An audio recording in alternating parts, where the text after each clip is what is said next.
Motivation skills जो कि हमारा यूनिट नंबर 3 है सॉफ्ट स्किल्स 2 का KNC 201 का। तो उसका देखेंगे क्या क्या इसमें चीज़ें हैं और क्या क्या हमें इसको पढ़नी है। PDF नोट्स वगैरह फ्री में आपको मिल जाएंगे जिसको डाउनलोड करके आप प्रिंट कर सकते हो। तो क्विकली इसका सिलेबस देखें तो यहाँ पर सबसे पहले तो हमें मोटिवेशन को ही देखना होगा, क्या होता है, इसकी क्या डेफिनेशन है और क्या आप इससे समझते हो। उसके बाद कुछ सोर्सेज है कहाँ कहाँ से हमें मोटिवेशन मिल सकती है, तो इसके बारे में हम देखेंगे। फिर देखेंगे दूसरों को कैसे मोटिवेट कर सकते हैं। तो बेसिकली मोटिवेशन होता क्या है, यहाँ पर मोटिवेशन यार आप समझते ही हो क्या होता है, लेकिन फिर भी यहाँ पर आपको डेफिनेशन आनी चाहिए जो कि आपको यहाँ पर दिख जाएगी, आप इसको लिख सकते हो। और इसका मीनिंग होता है कि मोटिवेशन जो है वो एक मेंटल स्टेट होता है, जिससे क्या होता है कोई भी जो होता है ना वो एक पॉजिटिवली सोचता है, पॉजिटिव थिंकिंग आती है और वो ना किसी काम को करने के लिए कुछ उसका गोल हो सकता है, कुछ भी उसका काम हो सकता है जो भी उसने सेट करा, कुछ भी उसकी डिजायर्स हो सकती है, उसकी तरफ वो उसको पुश करती है। मतलब एक मेंटल स्टेट होती है जो कि पॉजिटिव मेंटल स्टेट होती है जो कि आपको किसी गोल को अचीव करने के लिए पुश करती है।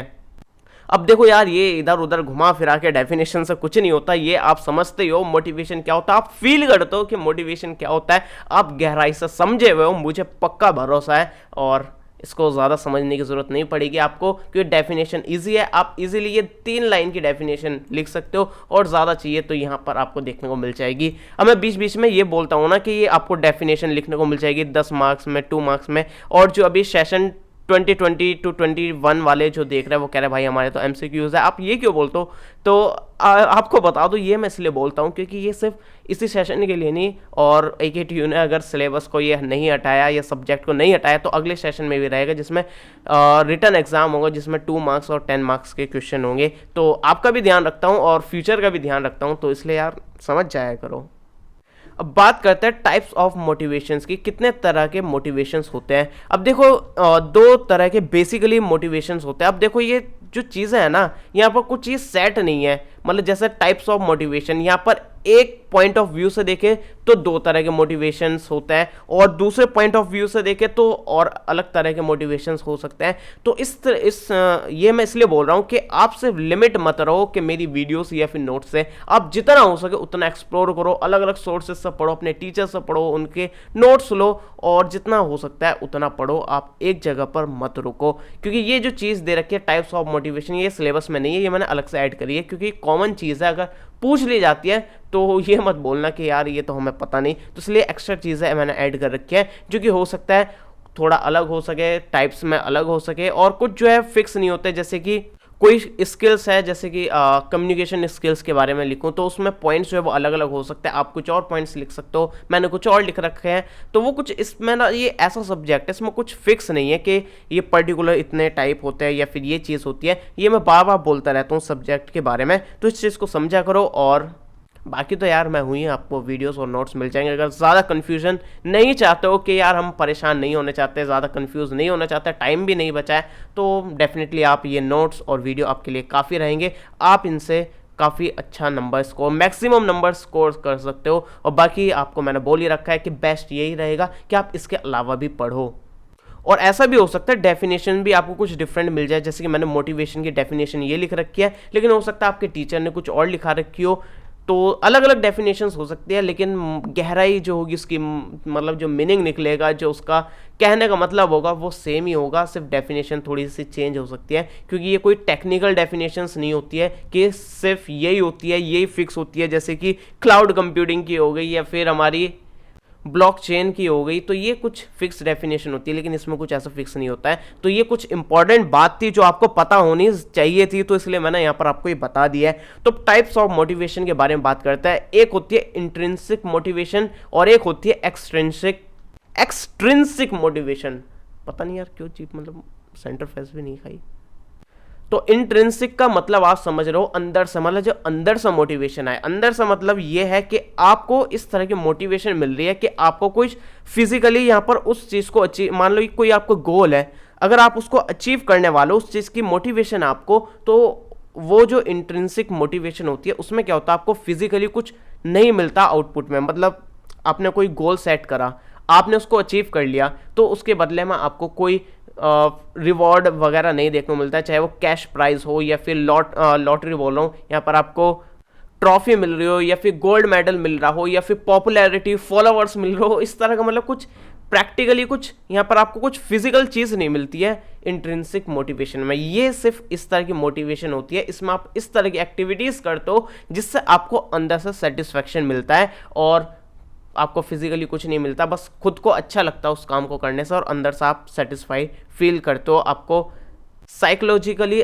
काफ़ी अच्छा फील होता है। जैसे कि मैं ये कर रहा हूँ इस चैनल पर, आपको पता है यार मैं अपना सारा काम छोड़ के इस चैनल पर वर्क कर रहा हूँ क्योंकि मैंने वादा किया था इसको पूरा कराऊंगा एग्जाम से पहले, इसलिए पूरा करा रहा हूँ क्योंकि इस चैनल से मेरा कुछ ऐसा फ़ायदा नहीं होता कि मुझे काफ़ी फेम पैसा पॉपुलैरिटी मिल रही है, ऐसा कुछ नहीं है। मेरे बाकी भी अदर चैनल है, मेरी वेबसाइट है, ब्लॉग है, वहाँ पर मेरे बाकी जो चैनल है उसमें मिलियंस ऑफ व्यूज़ आते हैं मंथली और वेबसाइट पर लाखों में मुझे विजिटर्स मिलते हैं। तो जितना टाइम मैं इस चैनल पर दे रहा हूँ ये नोट्स बनाने में, वीडियो बनाने में दे रहा हूँ, अगर मैं उन पर वो काम करूँगा मैं काफ़ी ज़्यादा पैसा भी मिलेगा, मुझे पॉपुलैरिटी भी मिलेंगी, फॉलोअर्स मिलेंगे और भाई सब कुछ मिलेगा, लेकिन फिर भी मैं ये कर रहा हूँ क्योंकि मुझे ये अंदर से अच्छा लगता है, मुझे ये काम करने में मज़ा आ रहा है, इसलिए मैं ये काम कर रहा हूँ जो कि आप देख रहे हो। तो इसी काम को यार अप्रिशिएट करने के लिए लाइक कर दो अगर ये वीडियोस अच्छी लगती है, जो भी मैंने बाकी से और सब्जेक्ट्स की वीडियोस भी डाली है और इस सब्जेक्ट्स की भी वीडियो डाल रहा हूँ, तो आपको अच्छा लगता है तो लाइक कर देना, मुझे काफ़ी अच्छा लगेगा और यही मेरी इंट्रिंसिक मोटिवेशन है। अब बात करता हूँ एक्सट्रिंसिक मोटिवेशन की। इसमें क्या होता है, यहाँ पर आपको इस तरह की एक्टिविटी करते हो जिससे आपको एक्सटर्नल रिवॉर्ड मिलता है, मतलब प्रैक्टिकली एक फिजिकली एक चीज़ मिलती है रिटर्न में, चाहे वो हो सकता है पैसा हो, चाहे हो सकता है वो कोई गोल्ड मेडल हो, ट्रॉफी हो या फिर कुछ फॉलोवर्स मिल रहा हो, फेमस हो रहा हो, फेम मिल रहा है, इस तरह की एक्सट्रिंसिक यार मैं क्या बोल रहा हूँ उससे पता नहीं, इसकी प्रोनाउंसिएशन नहीं हो पा रही है। तो ये वाली मोटिवेशन जो है इस तरह की होती है, इसमें बदले में आपको कुछ मिलता है, हाथ में आपको मिलता है, हाथ में नहीं मतलब कुछ भी वैसे भी मिल सकता है जैसे कि फॉलोवर्स वगैरह इस तरह की चीज़ें। तो ये होती है हमारी एक्सट्रिंसिक मोटिवेशन। अब बात करते हैं सोर्सेस क्या क्या हो सकते हैं मोटिवेशन के। तो देखो यार सोर्सेस ये जो सिलेबस में दे रखे कुछ लिमिटेड है, तो डेफिनेट ये नहीं कि सिर्फ यही सोर्सेज हो सकते हैं मोटिवेशन के, अलग भी सोर्सेज हो सकते हैं। आपके मन में जो आता है आप एग्जाम में वो भी लिख सकते हो और बाकी जो है यहाँ पर कुछ सोर्सेज के बारे में लिखा है, यहाँ पर आप देख सकते हो। अब देखो आप कोई भी यहाँ पर जो भी पूरा सिलेबस है ना, ये वर्क प्लेस को ध्यान में रखते हुए बनाया, मतलब आप जब फ्यूचर में कोई नौकरी करोगे, जॉब करोगे या फिर खुद का बिजनेस करोगे जिसमें काफ़ी सारे एम्प्लॉयज़ होंगे आपके अंडर में या फिर आप एक एम्प्लॉय होंगे किसी ऑर्गेनाइजेशन के अंडर, तो उस चीज़ को ध्यान में रखते हुए ये बनाया गया है और इस हिसाब से यहाँ पर ये पूरे नोट्स भी मैंने तैयार कर रखे हैं। तो सबसे पहले जो है वो ये है इनिशिएटिव, मतलब आप जो भी अपना नॉर्मल वर्क है, आपका डेली रूटीन वर्क है, आप जो है वो देखते हो कि यार ये चीज़ बेटर हो सकती है, ये चीज़ इम्प्रूव हो सकती है, खुद से आप जो है वो कुछ इनिशिएटिव लेते हो अपने नॉर्मल वर्क को छोड़ के कुछ अलग से करने के लिए जो कि भाई नॉर्मल नहीं है, और आप जो है वो अलग से कुछ इनिशिएटिव कर रहे हो कुछ चीज़ों को इम्प्रूव करने के लिए, बेटर करने के लिए। तो ये जो है हमारा इनिशिएटिव होता है, इसमें आप लोगों से अलग सोच रहे हो, कुछ अलग इम्प्रूवमेंट, कुछ रिवॉल्यूशनरी लाने के लिए सोचते हो, तो ये हमारा इस तरह का होता है। और दूसरी चीज़ है वो है विलिंगनेस टू वर्क, मतलब कि खुद से इच्छा होना किसी काम को करने के लिए, मतलब आपने कुछ गोल सेट किया है, कुछ जैसे कि आप किसी ऑर्गेनाइजेशन में काम करो, उसका कोई गोल है कि हमें ये अचीव करना है। मान लो आप सॉफ्टवेयर कंपनी में हो और वहाँ पर उनका कोई सॉफ्टवेयर है या फिर एप्लीकेशन है, उनका टारगेट है कि हमें मंथली जो है इतने डाउनलोड्स लाने हैं, आपका गोल है, तो उसको अचीव करने के लिए आपके खुद से विलिंगनेस होनी चाहिए, खुद से इच्छा होनी चाहिए, मन से आपका मन करना चाहिए कि यार वो गोल हमें अचीव करना है। और उसके लिए आपको कुछ इंट्रिंसिक या फिर एक्सट्रिंसिक मोटिवेशन, कुछ फैक्टर्स मिल जाए, जैसे कि कुछ आपका प्रमोशन हो गया या फिर आपका कुछ रिवॉर्ड हो गया एज अ पर्क, आपको कुछ मिल जाए या फिर इस तरह की एप्रिसिएशंस वगैरह मिल जाए। तो इस तरह की विलिंगनेस होनी चाहिए वर्क के लिए। और अगली चीज़ है ईगरनेस टू, मतलब ईगरनेस होनी चाहिए आपको वर्क में, मतलब यार खुद से मतलब इतने एनर्जेटिक होने चाहिए ना कि भाई मैं ये करूँगा काम, चाहे वो मतलब एकदम एक्साइटमेंट सी दिखानी होती है वर्क में। तो आप जैसे कोई काम कर रहे हो, टाइम पर आप आ रहे हो, काम के टाइम पर स्माइल कर रहे हो, टाइम पर आप सब कुछ चीज़ें कर रहे हो, कोई मिस्टेक हो रही हो उसे हर बार आप सही कर रहे हो या फिर बिना मिस्टेक के काम कर रहे हो, आप ज़्यादा टाइम तक काम कर रहे हो, तो ये दिखाएगा कि कितनी ईगरनेस है आपके अंदर किसी वर्क को करने के लिए।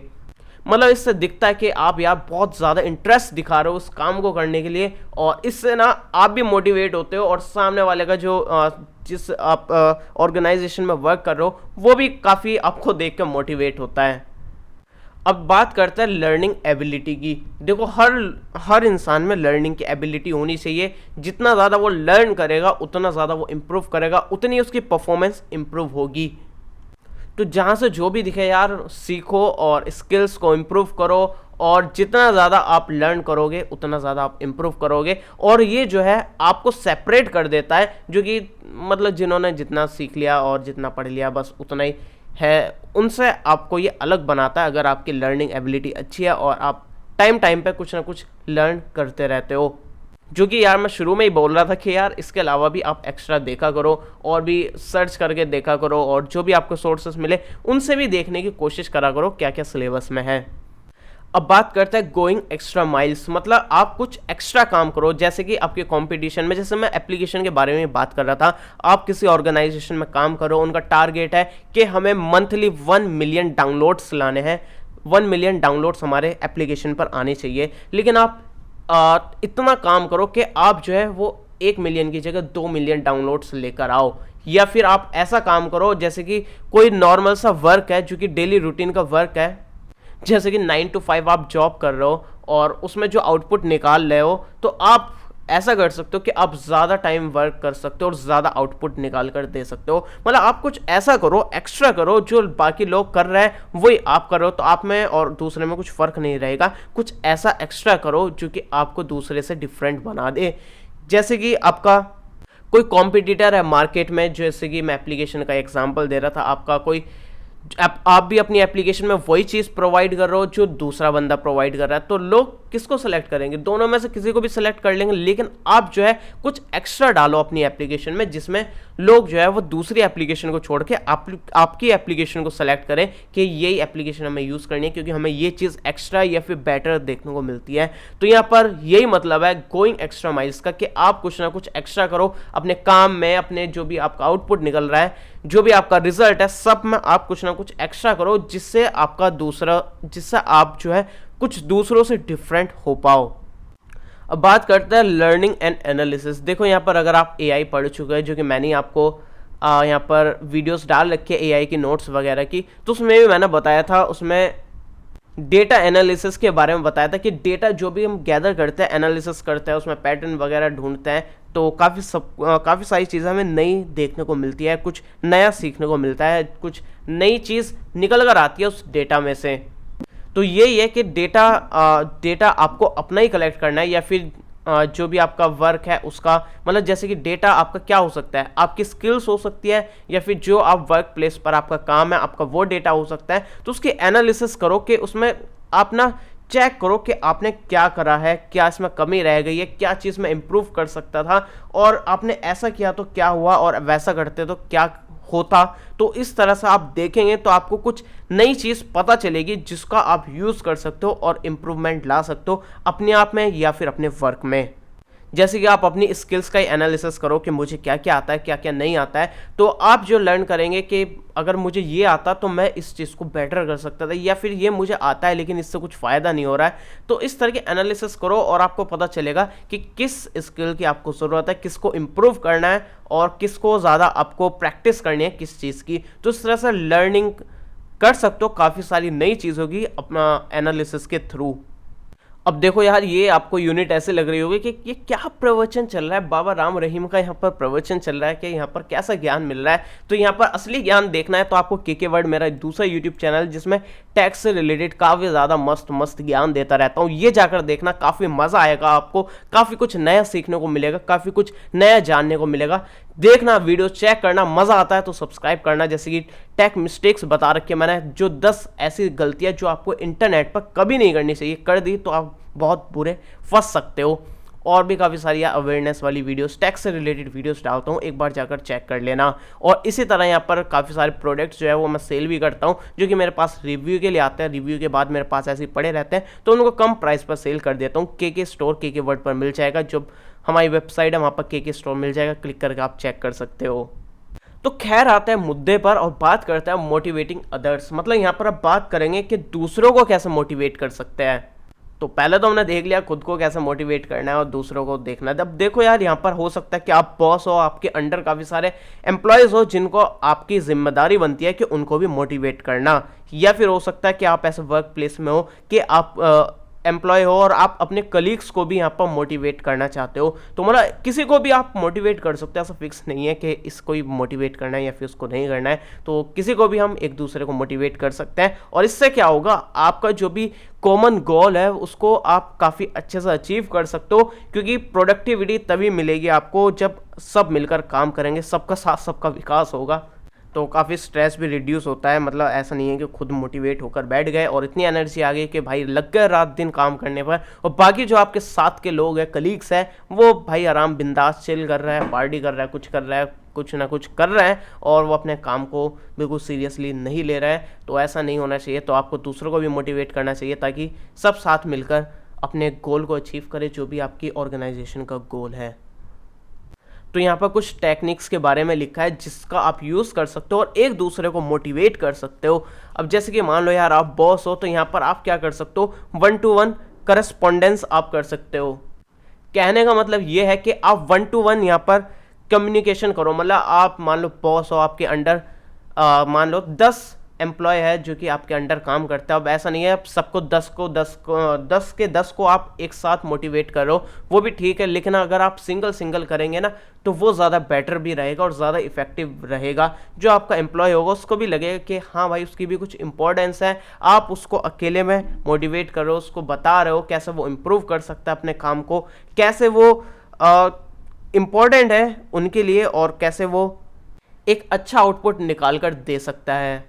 तो बीच बीच में 1-to-1 कम्युनिकेशन करना चाहिए अपने एम्प्लॉय से। अकेले में कभी मिल गए तो बात कर ली कि हाँ यार ऐसा हमारा विजन है ऑर्गेनाइजेशन का, ये हमारा गोल है और हमें इसको इस तरह से करना है। और बिल्कुल अच्छे तरीके से रहो और 1-to-1 यहाँ पर कम्युनिकेशन करते रहो ताकि वो भी मोटिवेट रहे। उसको बार बार याद दिलाते रहो कि हमें ये काम करना है, वो काम करना है, अकेले में सिंगल सिंगल, और इस तरह से दूसरे को आप मोटिवेट कर सकते हो। अब बात आती है अंडरस्टैंडिंग की। यहाँ पर जो आपका एम्प्लॉय है या फिर आपका कोई बॉस है, तो आपके बीच में काफ़ी अच्छी अंडरस्टैंडिंग होनी चाहिए और एक दूसरे के इमोशंस को समझना चाहिए, एक दूसरे के वर्क को समझना चाहिए, अंडरस्टैंड करना चाहिए कितने मेहनत से वो काम कर रहा है, और अप्रिशिएट भी करना चाहिए उनके काम को, और आपस में अच्छी अंडरस्टैंडिंग बनेगी। तो ये जो है वो एक दूसरे को काफ़ी हेल्प करेगा मोटिवेट करने के लिए। तो जिनको नहीं पता है वो बता दूं, कमेंट सेक्शन में सबसे ऊपर पिन कर रखे हैं मैंने इसके पीडीएफ नोट, जो कि आप फ्री में जाकर डाउनलोड कर सकते हैं। डाउनलोड बटन दिख जाएगा यूनिट 3 का, और चाहे तो पूरी की पूरी ई बुक भी डाउनलोड कर सकते हैं जिसमें आपको इंपॉर्टेंट क्वेश्चंस मिल जाएंगे, प्रीवियस ईयर के क्वेश्चंस वगैरह, इस तरह की चीज़ें मिल जाएंगी जो कि टाइम टू टाइम अपडेट होती रहेगी। तो 2 साल बाद देख रहे हो तो पीछे के 2 साल के आपको क्वेश्चन पेपर मिल जाएंगे। तो इस तरह की चीज़ें यहाँ पर अपडेट होती रहेगी। तो पूरी ई बुक भी डाउनलोड कर सकते हो या फिर फ्री में पीडीएफ नोट्स इस यूनिट के भी डाउनलोड कर सकते हो। कमेंट सेक्शन में सबसे ऊपर मिल जाएगी। और जब कमेंट के बारे में बात कर ही रहा हूँ तो ये और कमेंट कर देना कि आप जो है सेमेस्टर 3 के लिए कौन से सब्जेक्ट की वीडियोस चाहते हो, मतलब और एक्सपेक्ट करते हो क्या कि सेमेस्टर 3 में भी या फिर सेमेस्टर 4 मतलब सेकंड ईयर में भी आप कुछ सब्जेक्ट या फिर पढ़ना चाहते हो या फिर समझना चाहते हो, तो साथ मिलके पढ़ना चाहते हो तो बता देना, मैं कोशिश करूँगा। अगर आपकी कुछ डिमांड रहती है तो नीचे कमेंट करके बता देना। कमेंट करके ये भी बताना ये वीडियो कैसी है, आपको कैसी अच्छी लगती है और कैसे हमें इसको और इम्प्रूव करना चाहिए। तो फिलहाल बात करते हैं इंडिविजुअल मोटिवेशन की।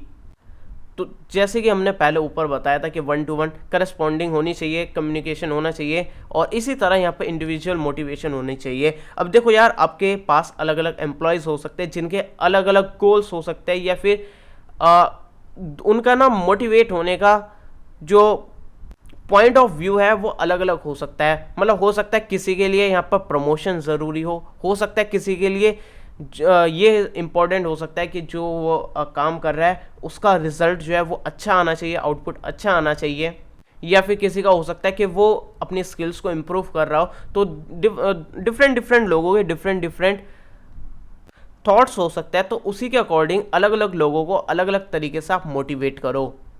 तो अगर आप उनको अलग अलग मोटिवेट करोगे, अलग अलग तरह के उनको बताओगे कि आप इस काम को करोगे तो ये मिलेगा, या फिर आप इस काम को इस तरह से करेंगे तो आपको ये मिलेगा। तो इस तरह से अलग अलग लोगों को अलग अलग तरीके से मोटिवेट करोगे तो आपको जो है वर्क में जो है वो इम्प्रूवमेंट देखने को मिलेगा और ओवरऑल जो है परफॉर्मेंस इम्प्रूव होगी और एट द एंड ऑर्गेनाइजेशन को जो है वो एक काफ़ी अच्छा आउटपुट देखने को मिलता है। और बीच बीच में जो है लोगों को आप अप्रिशिएट कर सकते हो उनके वर्क के लिए, जैसे कि किसी ने कुछ अच्छा काम करा है तो आप उसको अप्रिशिएट कर सकते हो कि वेल डन, आपने काफ़ी बढ़िया काम करा है। और इस तरह से अलग अलग लोगों को अलग अलग तरीके से आप मोटिवेट कर सकते हो। अब बात करते हैं मोबिलाइजिंग ऑप्टिमल परफॉर्मेंस। अब देखो यहाँ पर इसका इतनी लंबी बात का मीनिंग यहीं पर लिखा है। मोबिलाइजिंग मतलब मेक रेडी और फॉर एक्शन और यूज़, मतलब कि किसी भी काम के लिए रेडी होना हमारा मोबिलाइजिंग होता है। ऑप्टिमल मतलब आपको पता ही होगा, मतलब बेस्ट, और परफॉर्मेंस ये भी बताना पड़ेगा क्या, परफॉर्मेंस होती है। तो मतलब आप किसी बढ़िया और अच्छी परफॉर्मेंस के लिए तैयार होना, तो आप अपने एम्प्लॉय को काफ़ी बढ़िया तरीके से उनको तैयार कर सकते हो एक अच्छी परफॉर्मेंस के लिए। चाहे वो उनको पहले से आप रिवॉर्ड बता सकते हो कि आउटपुट में आपको ये मिलेगा, कुछ आप उनको एक्सटेंसिव मोटिवेशन का भी बता सकते हो कि आपको इंसेंटिव मिलेगा या फिर आपको प्रमोशन मिलेगा या फिर आपकी सैलरी बढ़ जाएगी या फिर आपको कुछ गिफ्ट मिलेगा या फिर इस तरह की कुछ चीज़ें कर सकते हो या फिर पार्टी कर सकते हो या फिर उनको ट्रेनिंग के लिए कोई प्रोग्राम ऑर्गेनाइज कर सकते हो जिसमें आप उनको ट्रेनिंग करोगे। जो भी आपका मिशन है, जो भी आपका गोल है, उसको अचीव करने से पहले आप उनको इस तरह से मोटिवेट कर सकते हो। उससे क्या होगा, आपको एक काफ़ी बेटर और बढ़िया आउटपुट देखने को मिलेगा परफॉर्मेंस में। अब बात करते हैं प्रेजेस एंड कॉम्प्लीमेंट की। तो यहाँ पर प्रेज या फिर कॉम्प्लीमेंट आप दे सकते हो यहाँ पर अपने एम्प्लॉय को, जिससे वो मोटिवेट हो सकता है। अब उन्होंने कोई काम करा है और काफ़ी अच्छा काम करा है जिसकी वजह से आपकी ऑर्गेनाइजेशन को काफ़ी ज़्यादा अच्छा रिजल्ट देखने को मिला है, तो आप उनको अप्रिशिएट कर सकते हो, उनकी तारीफ़ कर सकते हो कि आपने काफ़ी अच्छा काम करा है और उस सक्सेस को आप सेलिब्रेट भी कर सकते हो साथ में एक छोटी सी पार्टी करके, या फिर उनको एक रिटर्न में एक उनको कॉम्प्लीमेंट लिख कर दे सकते हो, मेल करके उनको कांग्रेट्स भेज सकते हो। और कुछ आप पब्लिक में, काफ़ी सारी पब्लिक है, कोई पब्लिक गैदरिंग हो रही है तो वहाँ पर भी सभी के सामने आप उनको सम्मान दे सकते हो, उनको कॉम्प्लीमेंट दे सकते हो कि भाई इन्होंने काफ़ी अच्छा काम करा था जिसकी वजह से हमें ये रिजल्ट देखने को मिला है। या फिर कोई अवार्ड दे सकते हो या फिर कुछ भी दे सकते हो जिससे ना अगर तारीफ़ करेंगे तो उसको मोटिवेशन मिलेगी कि हाँ मैं नेक्स्ट टाइम भी जो है इसी तरह से काम करूँगा या फिर इससे बेटर काम करके दिखाऊँगा। तो इससे जो है वो सभी को काफ़ी अच्छी मोटिवेशन देखने को मिलती है। अब इसके बाद आता है goal setting for individual employ.